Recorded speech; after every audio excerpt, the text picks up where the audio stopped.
In today's society, there's a lot of talk about a need for balance. Balance between a work life and home life, balance between funny and serious, a balanced diet, a balanced checkbook, a balanced lifestyle. Balance. There needs to be balance. Like life, design is no different. Effective art requires balance. Balance is one of the necessary principles of design. One of those guidelines used to put the elements of art and design together more effectively. So what is balance in art? Balance is the equal distribution of visual weight in art. Because of the way we were created, we have an instinctive sense of balance.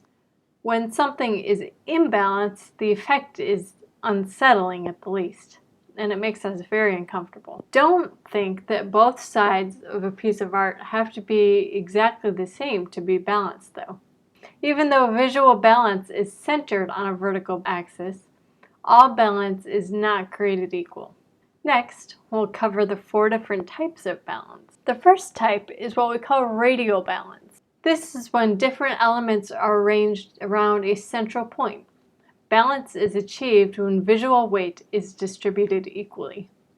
This kind of balance creates a strong focal point in the center of the object. Clocks and flowers are examples of this kind of balance. The next kind of balance is called symmetrical balance. Symmetry, also known as formal balance, is the easiest way to achieve stability. It's created by producing the reverse of an image, or a mirror image, on the opposite side of a vertical axis. Symmetrical balance is called formal, ordered, stable, and quiet. Because it's stable, it's often used in architecture, and you'll see this kind of balance often when you look at buildings. Different than symmetrical balance is asymmetrical balance. While symmetry achieves balance through the repetition of a design on the opposite side, asymmetry accomplishes balance through contrast. While symmetry is formal, asymmetry is informal. It involves balancing an axis by the summing up of different elements with equal visual weight. Think of 2 sides of a balanced scale. Where symmetrical balance balances the exact same thing on both sides, asymmetrical balance has one larger item on one side and multiple smaller items on the other. A final type of balance is called Crystallographic balance, or an all-over pattern. This is the kind of balance found on a chessboard. Crystallographic balance consists of repeating objects with equal visual weight. In this kind of balance, there is no focal point because emphasis is uniform. So I've been talking a lot about balance consisting of 2 sides with equal visual weight. But what exactly is visual weight and how is it created? Visual weight is created and influenced by many things. I'll give you a list and an explanation of just a few. Position. This is the position of an object in relation to the center. The further an element is from the center, the heavier it will feel. A larger object near the center can be balanced by a smaller object near the perimeter. Size.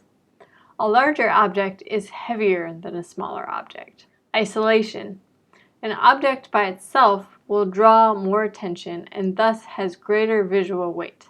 Value. The darker a color is, the heavier it is. Orientation. Diagonals are more dynamic and thus heavier than horizontal or straight. And finally, color. The brighter, more intense, or more saturated a color is, the heavier it is. I approach life and art from a Christian worldview. So as I was thinking about balance, I was thinking about how integral a part it plays in God's universe. Every day, our radially symmetrical earth rotates once on a vertical axis.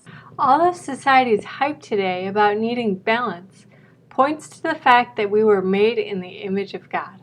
Our need for balance is innate because God made us as balanced beings having 2 sides. When we experience imbalance, it makes us uncomfortable. From this, we learn that studying the principles of design is more than simply learning about art.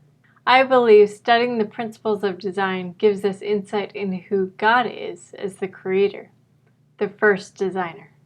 If you want to try these design tips on your own designs, but need to know how to use the right software, check out the link to my course below, Learn Affinity Publisher.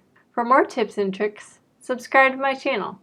Thanks for watching and stay creative.